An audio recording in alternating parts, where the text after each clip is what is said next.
Now let us see some compound, और वहां हम पता करते हैं कि कंपाउंड में centre of symmetry, plane of symmetry है या फिर नहीं है, चेक करते हैं। ठीक है, सो पहला कंपाउंड यहाँ लेते हैं हम लोग, है this is COOH,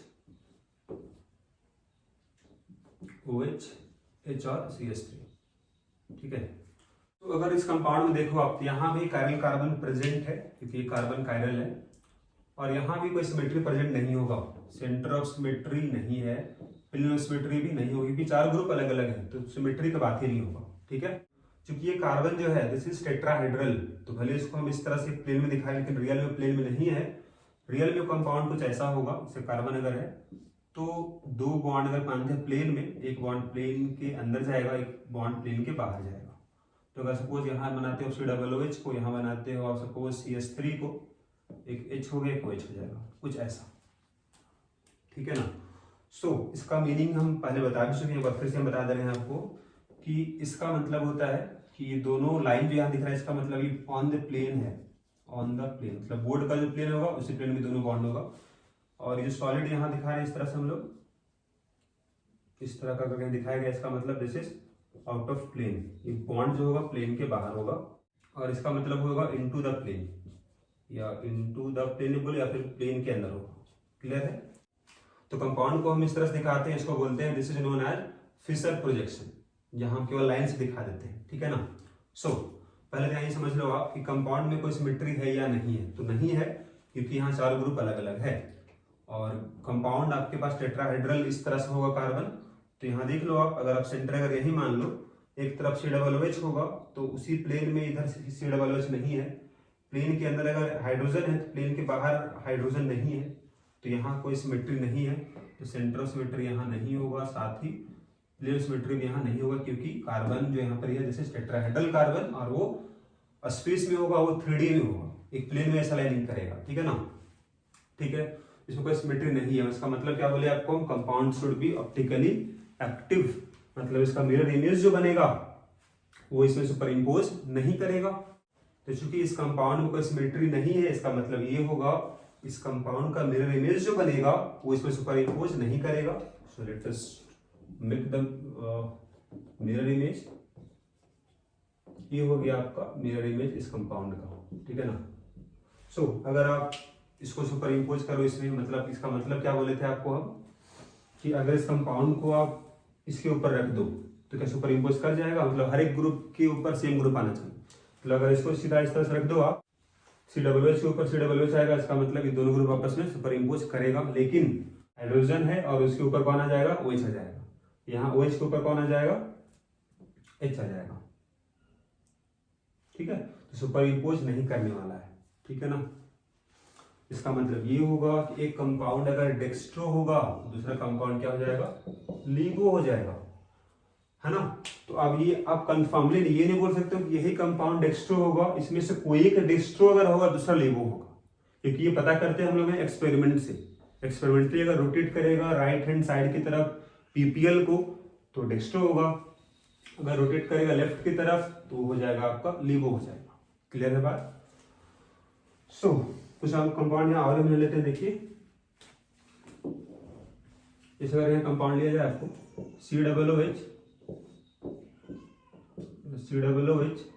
OH, H, OH और H, अगर ये कंपाउंड ले लो आप तो यहाँ भी देखो आप, यहाँ भी कायरल कार्बन है ना। अब अगर इसका मिरर इमेज ले लो आप तो क्या बनेगा मिरर इमेज, जरा इसको देखो, यहाँ COOH था, मिरर इमेज इसका यहाँ H हो जाएगा, यहाँ H और यहाँ हो जाएगा OH, यहाँ COOH। ठीक है, तो अगर आप मिरर इमेज इस तरह बनाते हो तो सुपर इम्पोज दोनों करेगा, अगर इसको उठा के इसके ऊपर रख दो आप तो दोनों ग्रुप तो चलो ठीक है मैच कर गया, ये दोनों ग्रुप मैच कर जाएगा, लेकिन H के ऊपर OH आ जाएगा, OH के ऊपर H आ जाएगा, तो सुपर इम्पोज नहीं करेगा। इसका मतलब ये अगर डेक्स्ट्रो हुआ तो ये हो जाएगा लिबो, मतलब they are optically active isomers, they are enantiomers. ठीक है बात। जैसे मान लीजिए अगर आप इसी जो कंपाउंड बनाए थे इसको अगर बना दो मिरर इमेज, आप कैसे बनेगा जरा देखो यहाँ पर आप मिरर इमेज इसका, तो कार्बन का कार्बन आ गया, एक ग्रुप इस तरह है, एक CH3 इधर आ जाएगा, जो आपके पास OH ग्रुप प्लेन के ऊपर है वो प्लेन के ऊपर ही दिखेगा आपको, तो जो ग्रुप प्लेन के अंदर है वो प्लेन के अंदर ही दिखेगा आपको। सो लेट अस मेक हियर एक प्लेन के अंदर है H और एक ग्रुप आपके प्लेन के बाहर है, ठीक है ना। इसको आप इस तरह दिखाते हो, क्लियर है। जरा यहाँ सोचो क्या सुपर इम्पोज होगा, नहीं होगा। अगर इसको उठा के इसके ऊपर रखते हो आप तो ये ग्रुप दोनों केवल मैच करेगा। इसका CH3 इस तरफ है, इसका CH3 इस तरफ है, ठीक है ना, तो मैच नहीं करेगा। मतलब कंपाउंड आपस में सुपर इम्पोज नहीं कर रहा है, मतलब they are non super imposable mirror image, है ना। अगर यहाँ आप कुछ इस तरह सोचो कि सर कंपाउंड को अगर हम फ्लिप कर दे, मतलब कंपाउंड जो ऐसे था उसको हम ऐसे कर दे और फिर सुपर इम्पोज करें तो भी नहीं होगा। देख सकते हो आप, अगर कंपाउंड अगर फ्लिप कर दो आप तो CH3 तो उस तरफ चला जाएगा, लेकिन OH जो प्लेन के बाहर था, कंपाउंड अगर फ्लिप करो तो कंपाउंड जैसे ये अगर पाम अगर सपोज प्लेन के भी ऊपर है, सपोज ऊपर फेस है, अगर इसको उल्टा कर दो तो नीचे चला जाएगा ना। तो अगर इसको कंपाउंड अगर फ्लिप कर दो तो ये OH ग्रुप कहाँ चला जाएगा, प्लेन के नीचे चला जाएगा। लेकिन यहाँ प्लेन के ऊपर है तो भी सुपर इम्पोज नहीं करेगा, किसी भी हालत में सुपर इम्पोज नहीं करेगा दोनों कंपाउंड, कैसे भी सुपर इम्पोज करा लो आप, ठीक है ना।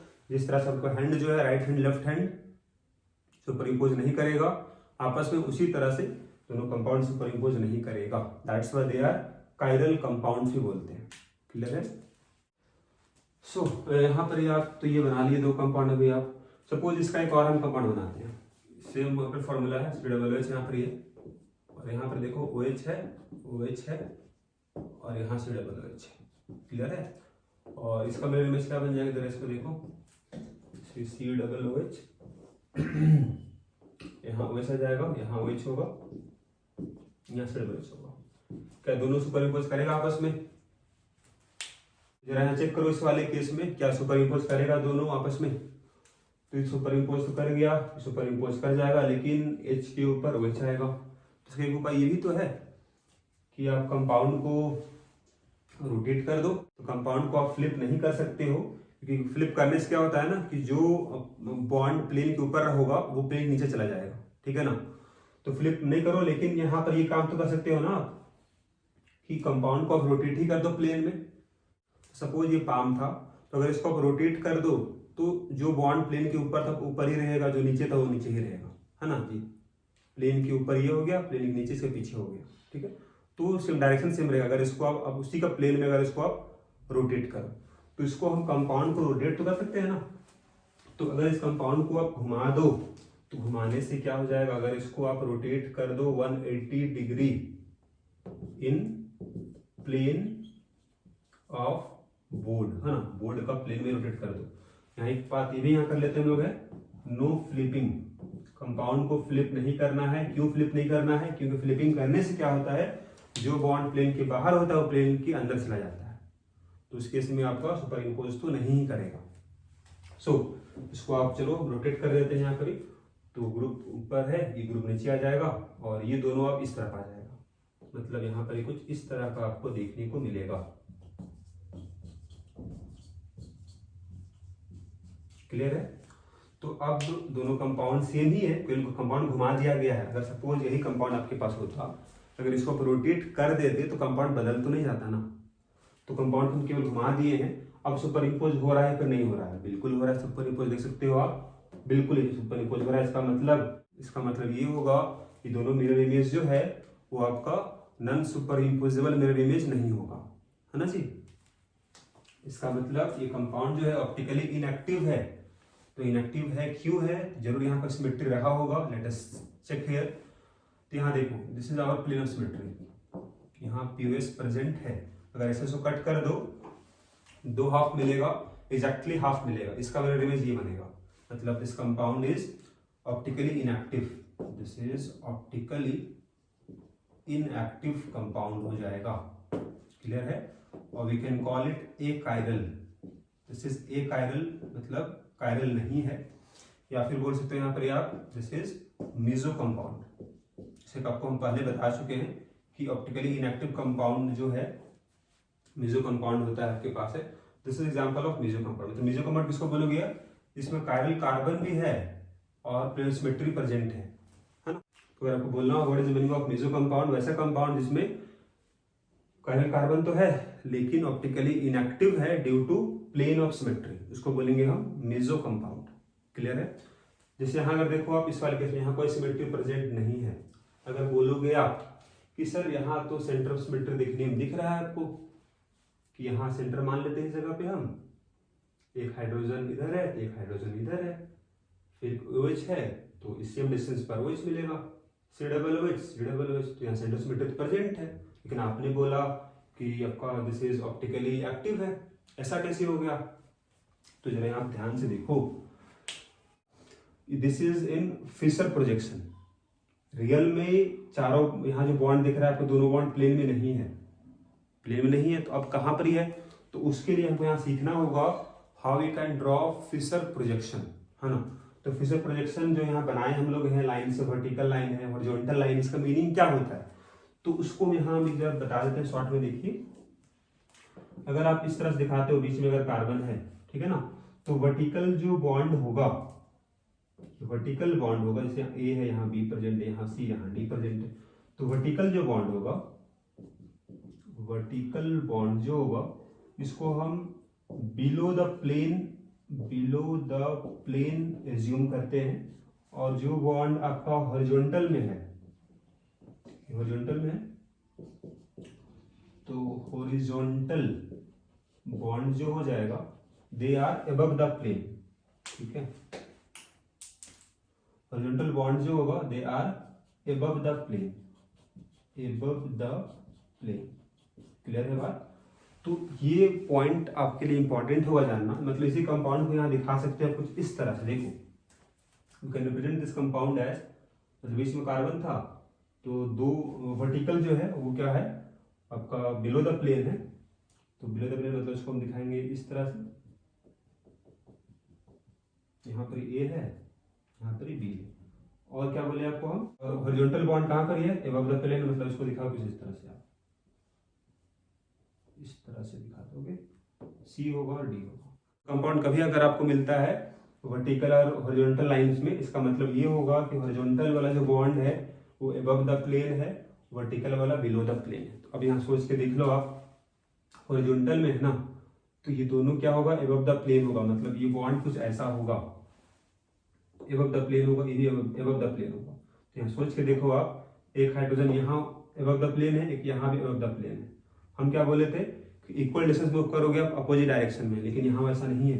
अगर यहाँ से मूव करें आप ऊपर की तरफ, यहाँ मिला आपको हाइड्रोजन, तो अब मूव करना होगा आपको नीचे की तरफ ना, तो नीचे मूव करोगे तो वहाँ हाइड्रोजन नहीं मिलेगा आपको, क्योंकि हाइड्रोजन अबव द प्लेन है, ठीक है। तो यहाँ भी बोलोगे सेंटर ऑफ सिमेट्री नहीं है। क्लियर है बात? अब जरा इस चीज को यहाँ हम दिखा देते हैं कि कैसे आप इस चीज को एज्यूम कर सकते हो यहाँ पर कि दो बॉन्ड बिलो द प्लेन, दो bond above the plane. So let us see, यहाँ जो बताया आपको हम कि इसको आप इस तरह से एज्यूम करो, उसको समझो यहाँ इस तरह से। आप जैसे बीच में कार्बन आपके पास है, तो कार्बन का 4 बॉन्ड दिख रहा है आपको, है ना, देख लो आप 4 बॉन्ड है, एक ग्रीन में है, एक रेड में है, व्हाइट में है, और एक यहाँ नीचे है, ठीक है ना। तो 4 बॉन्ड आपको दिख रहा है, दिस इज टेट्राहेड्रल, ठीक है। तो अगर आप इस कंपाउंड को हम क्या बोल रहे हैं, इसका 2 बॉन्ड हम बोल रहे हैं कि बिलो द प्लेन और 2 बॉन्ड अबव द प्लेन। देखो यहाँ पर आप, अगर हम मानते हैं कार्बन के थ्रू से अगर यहाँ प्लेन जाएगा तो क्या होगा कि 2 एटम आपकी तरफ है, मतलब फॉरवर्ड में है, अबव द प्लेन है, और 2 बिलो द प्लेन है, जो आपको दिख नहीं रहा है अभी यहाँ पे आपको, तो वो दिखेगा जब हम उसको हाथ को हटाएंगे। देखिए पीछे है, एक और पीछे है, दोनों पीछे था, ठीक है ना। तो यहाँ से अगर प्लेन पास कर देते हो ना, तो केवल आपको 2 दिखेगा जो अबव द प्लेन है, बिलो द प्लेन आपको नहीं दिख रहा है। तो कंपाउंड वही है, बस उसको बनाने का तरीका अलग अलग है। सो हम उसको वर्टिकल और हॉरिजॉन्टल से दिखा रहे हैं, इसका मतलब ये मीनिंग है उसका, ठीक है। या फिर कंपाउंड को हम ऐसे भी दिखाते हैं, फ्लाइंग वेज वाले में क्या बोले थे कि 2 बॉन्ड प्लेन में होगा, एक बॉन्ड प्लेन के बाहर, एक बॉन्ड प्लेन के अंदर। तो यहां समझ लो आप, मान लेते हैं कि रेड और ग्रीन के थ्रू से हम बनाते हैं प्लेन, मतलब ये कार्बन है, ब्लैक कार्बन, और रेड और ग्रीन थ्रू से अगर प्लेन बनाया जाए आपको, तो क्या होगा, प्लेन के बाहर एक बॉन्ड आपको दिखेगा, व्हाइट वाला बॉन्ड आपकी तरफ है अबव द प्लेन, एक बॉन्ड बिलो द प्लेन है जो ये कलर में है, ठीक है ना। तो कंपाउंड एक ही है, उसको आप रोटेट करके अलग अलग डायरेक्शन में अगर देखते हो आप, तो कंपाउंड को आप ऐसे रिप्रेजेंट कर सकते हो, या फिर फ्लाइंग में जो पहले बताए थे आपको, हम एक बॉन्ड प्लेन के बाहर, एक बॉन्ड प्लेन के अंदर, 2 बॉन्ड प्लेन में, ठीक है। कंपाउंड वही होता है, बस देखने का नजरिया अलग अलग हो जाता है, ठीक है। तो आप इसको विजुलाइज कर सकते हो यहाँ पर इस तरह से, ठीक है ना। तो यहाँ पर समझ में आ चुका है कि they are non super imposable mirror image, इसीलिए ऑप्टिकली एक्टिव होगा, कायरल होगा। यहाँ बगल में भी लिख लोगे आप कि दे आर कायरल। दोनों कंपाउंड क्या है, यहाँ नंबरिंग कर लो ना, 1, ये कंपाउंड 2 है, इसको आप 3 कर दो और इसको कर दो 4, ठीक है। तो यहाँ बात करने वाले हैं कि कंपाउंड नंबर 1 और 2 जो होगा दे आर कायरल, या बोलो आप ऑप्टिकली एक्टिव है, ऑप्टिकली एक्टिव है। लेकिन कंपाउंड नंबर 3 और 4 दोनों सेम कंपाउंड है, तो 3 and 4 कंपाउंड क्या है, आइडेंटिकल है, दे आर आइडेंटिकल कंपाउंड, या बोलो सेम कंपाउंड है, या फिर they are achiral, they are achiral, या फिर बोलो ऑप्टिकली इनएक्टिव है, ठीक है ना। ऑप्टिकली एक्टिव होगा, ये ऑप्टिकली इनएक्टिव हो जाएगा। कंपाउंड दोनों सेम है क्योंकि सुपर इम्पोज कर गया, ठीक। तो यहाँ अगर आपको बोलना होगा कि कंपाउंड ऑप्टिकली एक्टिव होगा, उसके लिए रिक्वायरमेंट क्या चाहिए आपके लिए, that compound should lack planar symmetry and central symmetry.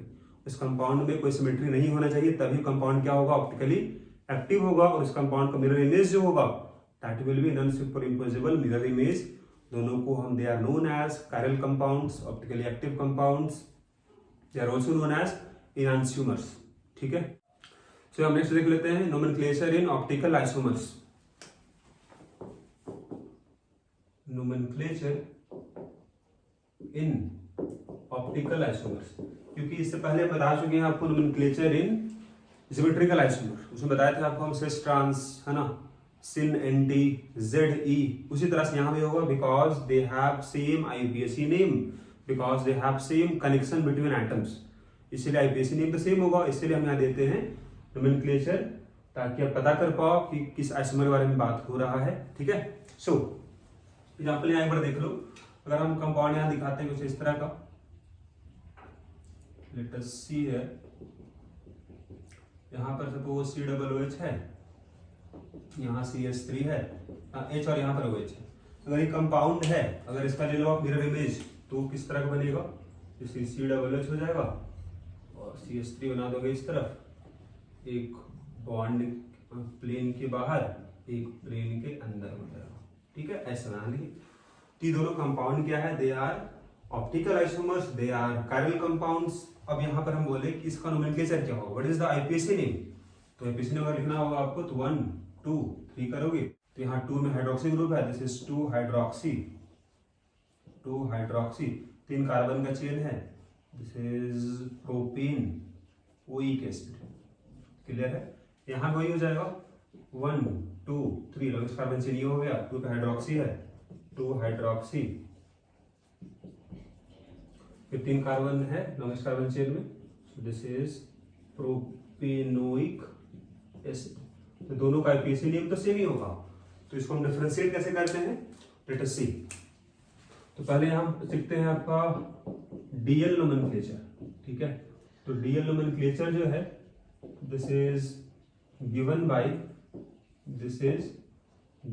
Bye scientist Fischer, है ना। और ये मेनली आपका फिशर जो था ये काम किए थे आपका शुगर्स में और अमीनो एसिड्स में, है ना। तो ये अप्लाई केवल होता है आपका शुगर्स के लिए, मतलब ग्लूकोज फ्रक्टोज के लिए और अमीनो एसिड्स के लिए। This is for sugars and amino acid, तो फिशर के अकॉर्डिंग अगर यहाँ बात करें हम लोग, पहले हमको सीखना होगा यहाँ फिशर प्रोजेक्शन के बारे में। तो चूंकि अभी आपको थोड़ा हिंट किए थे हम कि इस तरह से वर्टिकल यहाँ लाइन होता है, तो यहाँ वर्टिकल लाइन जो है this is below the plane, horizontal above the plane. और एक बात यहाँ सुन लो आप, वर्टिकल लाइन में क्या होगा, कार्बन का स्केलेटन होगा, मतलब कार्बन का चेन होगा वर्टिकल चेन में, और सबसे टॉप मोस्ट में कार्बन होगा जो सबसे ज्यादा ऑक्सीडाइज्ड होगा, है ना। यहाँ बोलोगे आप top most position occupied by most oxidized carbon,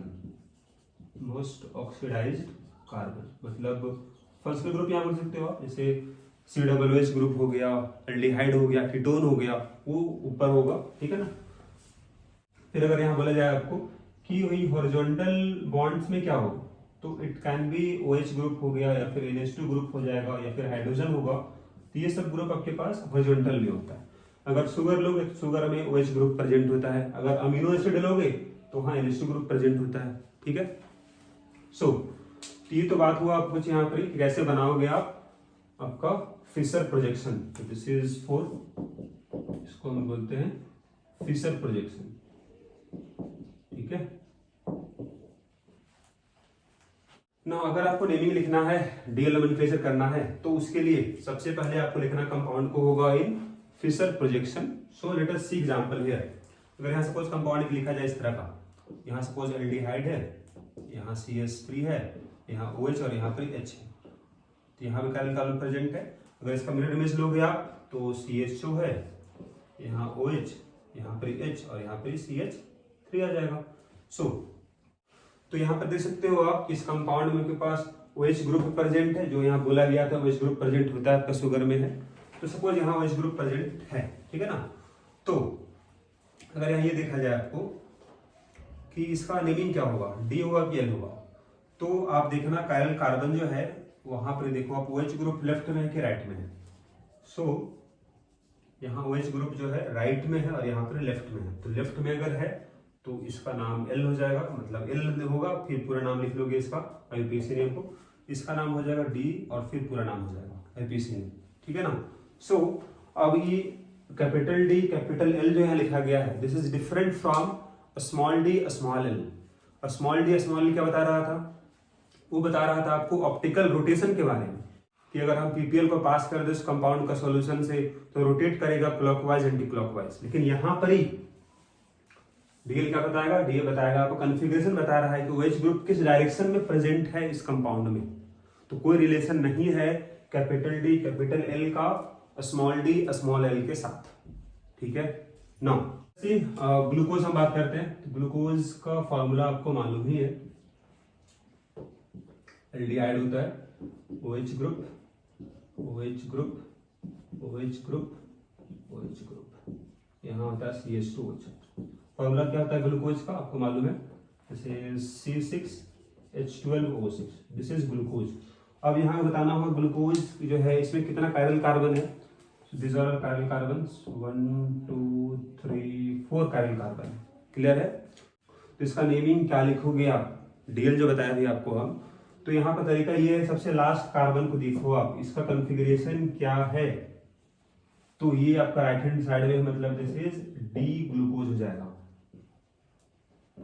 इसका बनाओगे मिरर इमेज आप, दिस इज CHO 1 2 3 4 और नीचे है CH2OH। तो कुछ इस तरह कंपाउंड यहाँ बनने वाला है इसका मिरर इमेज, OH, यहाँ भी OH और यहाँ पे देखो लास्ट कार्बन कॉन्फ़िगरेशन अब क्या हो गया है, इस कार्बन का कॉन्फ़िगरेशन अब हो गया है इसका मिरर इमेज बन गया है ना जी। तो अभी राइट हैंड साइड में था, अभी लेफ्ट हैंड साइड में दिख रहा है आपको, मतलब दिस इज L ग्लूकोज जाएगा, क्लियर है। सो दिस आर बोल सकते हो ऑप्टिकली एक्टिव है, तो दे आर ऑप्टिकल आइसोमर्स और we can say they are इनैंसियोमर्स। एक अगर डेक्स्ट्रो होगा दूसरा लिबो हो जाएगा, ठीक है। तो इंपॉर्टेंट ये आपके लिए है कि कंपाउंड देख के आप पता नहीं कर सकते हो कि कौन डेक्स्ट्रो कौन लिबो होगा, लेकिन आप कंपाउंड देख के पता करते हो कौन D होगा कैपिटल D और कौन स्मॉल l होगा, ठीक है।